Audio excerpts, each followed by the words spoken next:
my manifestation today is somewhat an issue that is not just a personal matter of personal privilege, but it's also in the defense of the Senate. As you know, Mr. President, we celebrated our centennial anniversary last week. And during that week, I realized that we faced one of the worst attacks against our independence, wherein a commission created by the Constitution itself had threatened to undermine our independence as an institution. Last October 4, Commission on Human Rights Commissioner Roberto Eugenio Cadiz publicly slammed the committee chair of the Justice Committee, Senator Richard Gordon, for suspending the hearings on the extrajudicial killings issue after a heated debate with our honorable colleague, Senator Laila de Lima. And quoting from a news article, Mr. President, the commissioner had said, "Who's running away from the Senate hearing? De Lima, Matobato, or Gordon? And the other senators of the majority? Who's closing this hearing? Under the circumstances, there is every reason to believe it is Gordon who's afraid of this hearing. I challenge him as a commissioner. The only way for him to recover his credibility as chairman is to continue with the hearings and listen to the other witnesses. Otherwise, there is every reason to believe he is a coward." Mr. President, that is a bit too much and unfair, Mr. President. This kind of cavalier attitude and scathing statement against our very own committee chair, Senator Richard Gordon, and other members of the committee, including myself, who's a member of the majority bloc of the committee, is an insult to the Senate and its history. I cannot let this pass, Mr. President. The Commission on Human Rights, as a constitutional body, should respect the Senate as an institution, as well as its processes and time-honored traditions. The Commissioner's statements are truly unfair, Mr. President. And the committee even devoted, unfair because the committee even devoted several hearings on Matobato's testimony. And despite these accommodations, the credibility of the chairman himself is now being challenged. So, Mr. President, I personally believe that when one of the commissioners of the Commission on Human Rights says that credibility is lost when a chairperson of the Senate committee and its members react to certain turn of events in a hearing, we can say that this is an interference of our exclusive realm and a clear breach of our jurisdiction. As such, as a member of the Senate Committee on Human Rights and the Senate of the Philippines, I would like to hear an explanation, or at least, at the very least, demand an apology from the Commission of Human Rights for the statements made by them in October 4, 2016. And I leave it to the chairperson or the chairman, because there's supposed to be a hearing tomorrow. I would like to see, as a member of that committee, that they either apologize or explain before we have their hearing tomorrow. What I was told by the chairperson and both co-chairs, Chairman Gordon and Chairman Lacson, is that they will await the explanation of the Commission on Human Rights. But meantime, they will continue with the hearing tomorrow on the issue of death penalty, since it will be the same resource persons, if I was told. So that was my manifestation, Mr. President. It's not a privileged speech of sorts. It's just that I was appalled. No? The same way the other house would, or other agencies would insult a fellow colleague like Senator De Lima, we would also stand up and defend a fellow colleague. In this case, I'm here to stand in defense of our chair of the committee, at the same time my chair in the Red Cross, and I believe that his credibility is unquestionable, Mr. President, and he means well for the committee and for the Senate. So with that, I submit, Mr. President. Thank you for that manifestation, Senator Subiri. Senator Gordon, you want to be recognized?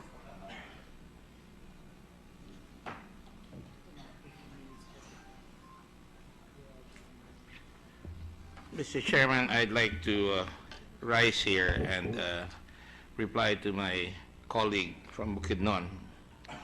And I thank him for thinking of the institution of the Senate. When we conduct investigations here, especially this representation, I think you're all witness to the fact that we tried as much as possible to be fair, firm, and certainly in command of the situation. Sometimes it's unavoidable that there will be altercations, but we do not lose our dignity for that, Mr. President. However, when somebody whom I don't even know stands up and starts casting aspersions on the Senate, you know, Mr. President, I can forgive people who attack me, but this is an institution. It's an institution that deserves the respect of everyone, and I think all of us here have tried to live by the code. We have not gone beyond the pale. And so therefore, I think every, assault on the Senate must be, answered and addressed. Now, Mr. President, you never heard me complain about this.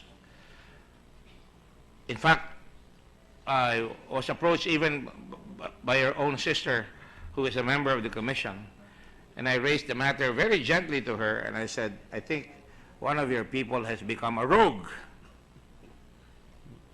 an interloper, a pretender who makes statements that he doesn't even know of, and that he is destroying the institution called the Commission on Human Rights.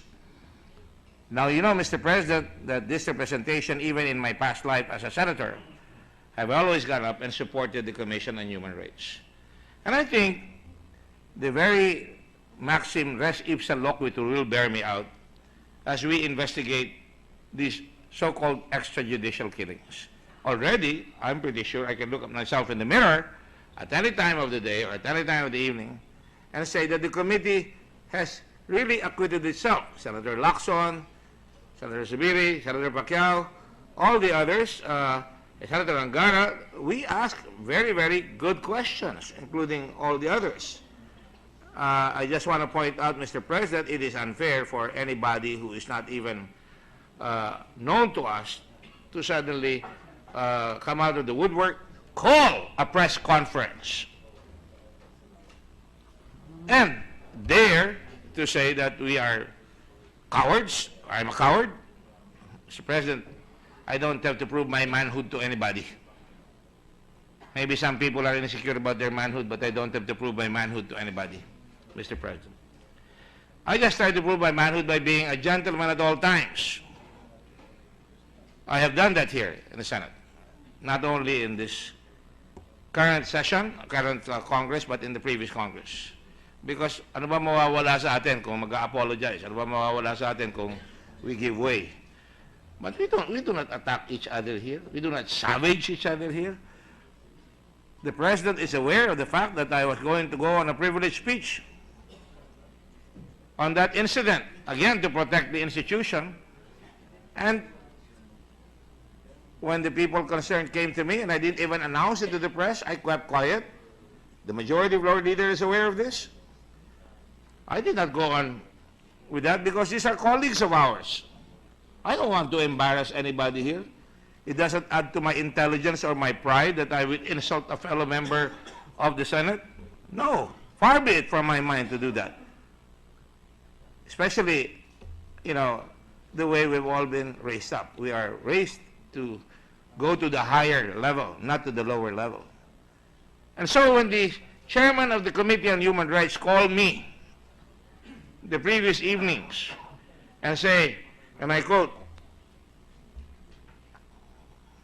"Good evening po, Senator Gordon." And he's a friend of mine. He's from UP. I've always encouraged him. And he says, "I am currently in Amsterdam and heard about the news report that one of our commissioners criticized you.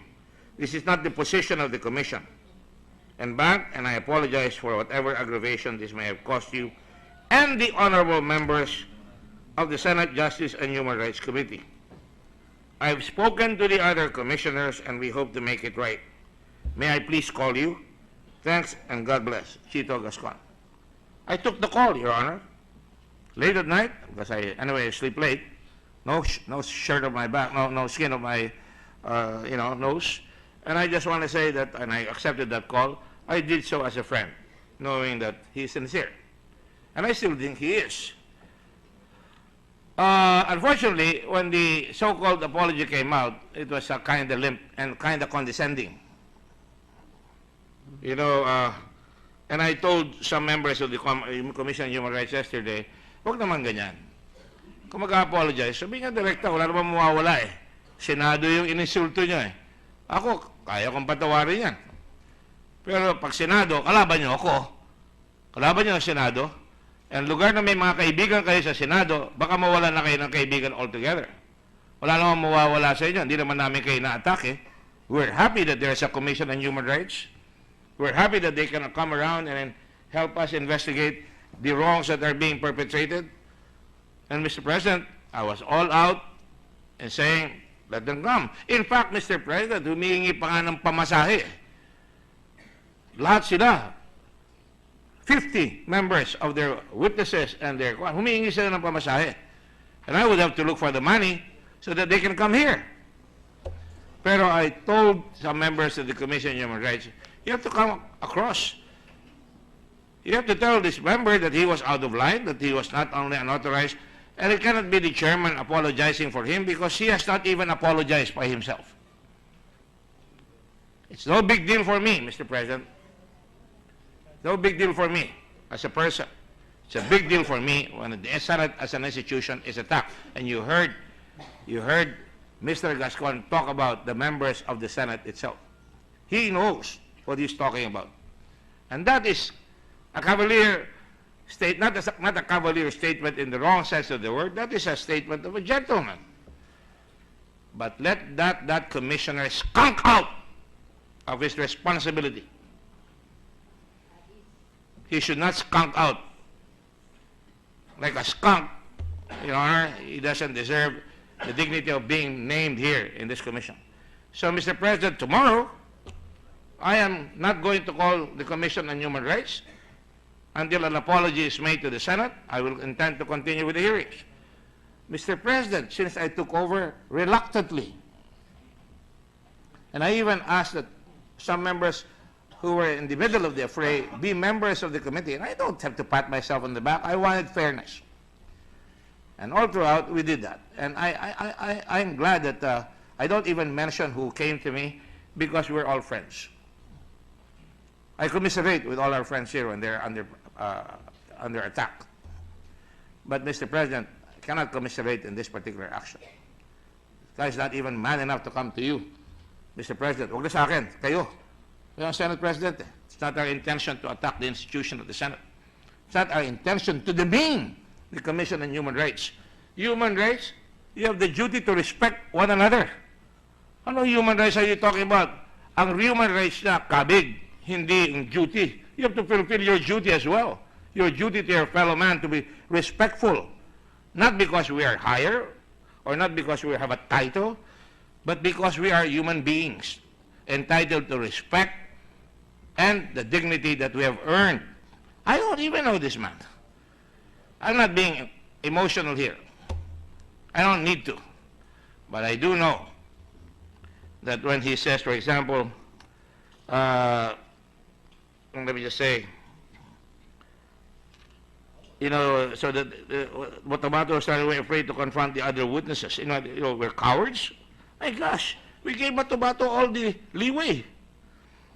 And, you know, tomorrow I intend to show the lies perpetrated by this man, because he came in, and we intend to show that. I also intend to show the people of this country that the police of this country have a responsibility to explain why they cannot solve killings. I'm not going to run away from that responsibility. Pag may namamatay, magpaliwanag dapat ang responsible. And that is important. And that is why we took great pains, Mr. President, to even write down every killing in every province. I even took pains to put the name of the commander of the police so that he can be put there and say, oy, ang dami na namamatay sa'yo, anong ginagawa mo? General De La Rosa, what are you going to do with this man? Eh, pwede ganyan. We're doing our job, and this guy just comes out of the woodwork. You don't even know him from Adam. He wants his few minutes of pain, steps on the back of people who work hard, and we don't even know him. My God, Mr. President, I'm not going to call the Commission on Human Rights until they acquit themselves. Because if they cannot acquit themselves of this responsibility, I am not going to support them. I will continue supporting the human rights as a philosophy of this individual who was raised by his parents to respect others. Even the bar girls in Olongapo, even the lowly, even the criminals deserve respect. They deserve due process, Mr. President. That is our belief. And I've been in the Red Cross for 48 years. I don't want to use the Red Cross for anything else. But res ipsa loquitur. All of us have to speak for ourselves in the manner that we do. You know, I was looking at the debate the other day with Mr. Trump and Mrs. Clinton, and I was amused. My God, these two people were demeaning themselves before the whole world, accusing themselves of all kinds of things. They were never focused on the issues. They were focused on their personal attacks from each other. My gosh, sabi pa ni Mr. Trump, those are words. That's locker room banter. And then he goes back and says, but her husband, you know, he did act on certain things that he should be responsible for. The same thing here. We are all responsible for what we say and what we do. And therefore, Mr. President, forgive me if I would not call that, and I would like to manifest here that para hindi naman masayang, although I'm against the death penalty, and since it is also connected here, I will hear, andun naman same witnesses naman yan, NBI, pinatawag ko po, para kung hindi kayang ibistigay ng internal affairs yung mga pulis, mapaimbestiga ko sa NBI. Pinatawag ko po yung mga pulis. Iharap ko, tama ba itong death penalty sa mga drugs? Because baka naman ang nangyayari dito, tayo, wala tayong death penalty sa drugs, kaya tayo ginagawang hub. Malimit sinasabi ni Senator Soto yan na malimit na ginagawa dito dahil hindi natatakot dahil wala tayong death penalty. I am against the death penalty. Foursquare, you heard the debate between me and Senator Pacquiao. But I am willing to consider and listen. And I want the Senate to make that decision for themselves, each and every one of us. And I think that has become more important than discussing the complaint of this human rights individual who seems to have the franchise on what is right and what is just. I don't know who gave him that right. But we must stand up and, you know, and really condemn this individual. Not because we're bigger, not because we're more powerful, but because the Senate has earned the respect. We just celebrated 100 years. I was very proud of the fact that we saw our forebears in the Senate, the Rectos, the Cuencos, Sotos, the Dioknos. And I said, I'm glad to be in the Senate. I mean, I didn't join the Senate just to be, a power base or to take a position here, to take a title. I came here and I look back at that, and I hope the people who will succeed us here in the Senate will act in that fashion, that we are trailblazing here, that we are capable of conducting an investigation in an objective manner, not being controlled by powers that be, even if people try to let them know that, say that that is their perception. Well, I am not afraid. I've never been afraid. I've stood up against other people, and I don't have to do, it was difficult. I know how one of our senators feel right now, and I commiserate with her. But I have never been unfair, Mr. President. I will not be unfair, because that demeans us. We are here to enable and ennoble our people, and enable and ennoble our colleagues and each other. And if we cannot do that, then sana na natin na Senado. Kung tayo babatuhin na lamang ng mga taong hindi natin kilala, na may responsibility dapat, excuse me. So, Mr. President, you will forgive me. I will not call the hearing tomorrow on the matter of extrajudicial killing. I am ready to make a report, quite frankly. Ginagawa ko na po yung report. Pero hinihintay ko na lang yung ibang mga gamit. And I think you can fault me for it, but I know I'm going to make people accountable. And I'm going to ask everybody, it's not my report, they will have to sign. Each of one will have to sign that report, and people don't like it, then they won't have to sign it. But the point is, Mr. President, we all take responsibility for our actions. The CHR, the leader, must always take responsibility for the people that he leads. Tito Gascon has done that, but the CHR has not done their duty as well. So, Mr. President, thank you very much for the time. Hindi ko po kailangan magpa-importante dyan sa tao yan. Sabi ko nga doon sa ating mga kaibigan dito, pagdasal na lang natin yan. They know not what they do. Siguro nakatungtong sa kalabaw, mas malaki pa sa kalabaw. And that is a problem sometimes with our country. We have people who are appointed who seek title and who seek position but cannot do what is right. And no wonder, hindi sila pinapansin. Kung they cannot respect others, how do they expect that they will be respected by others, Mr. President? You know, if we do not stand up here, and I would like to thank Senator Zubiri, of course, you know, Senator Zubiri and I go back a lot of ways. Not because of our friends, even if his father is from the other school, and they lost the championship and to the Ateneo Blue Eagles at that time when he was playing for LaSalle. I forgive him. It's part of human rights and duties. But I cannot blame Senator Zubiri for being close, and we are close, and I'm proud to be associated with Senator Zubiri, and I'm proud to be associated with the Senate. God bless the Senate of the Republic of the Philippines. Thank you very much. Thank you, Senator Gordon. Sir President, Senator may I Cayetano. just manifest some quick observations? Go ahead, no? First of all, Senator Dick, we thank you for standing up for the Senate and for the committee, as you said, not for yourself. I looked at the apology.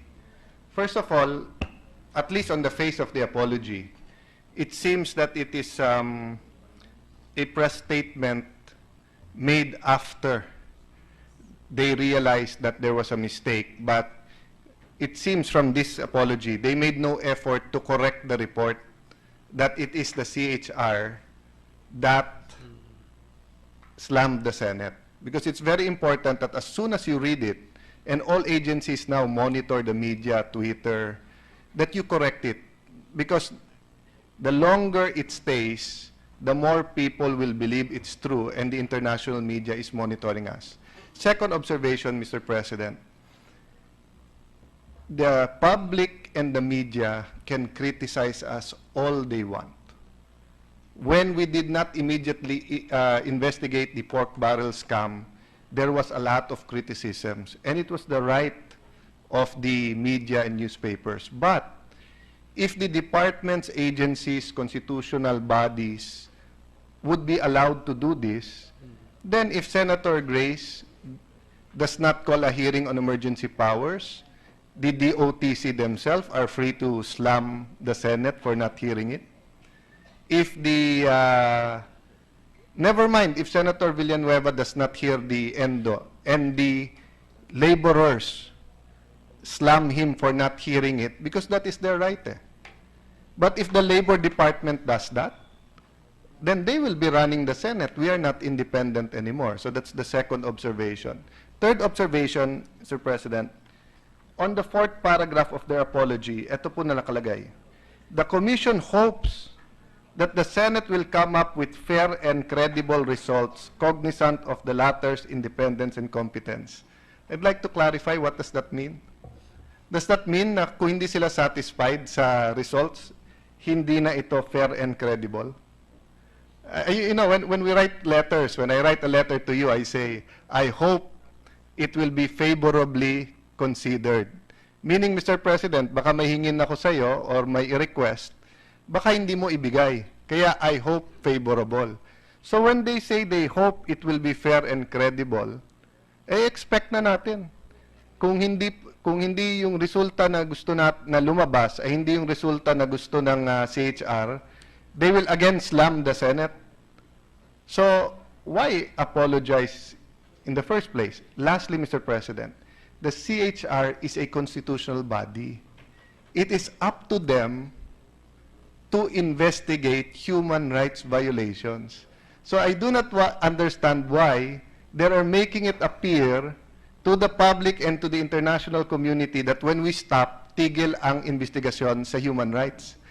They can investigate 24/7. It is their job to investigate, and it is their job to pass it to the prosecutorial services of our country and to do other remedies. Yung atin in aid of legislation, Mr. President. So I don't want to prolong the discussions, but since it was taken up, I just wanted to put those observations on record. And again, thank Senator Dick. I know he did not want to stand up. I knew he didn't want to make this an issue. But it's an issue about the institution and the committee and not an issue about Senator Dick Gordon. Thank you, Mr. President. Thank you, Senator Cayetano. Mr. President, I move to suspend the session so that the members of the Senate can go into caucus as requested by the chairman of the Committee on Finance. And that will give us a chance to look over the budget of the Commission on Human Rights, especially the commissioners, that's correct. Mr. President. That's correct. There's So a I move motion. to suspend. There's a motion to suspend. Any objection? Hearing none, our session is suspended.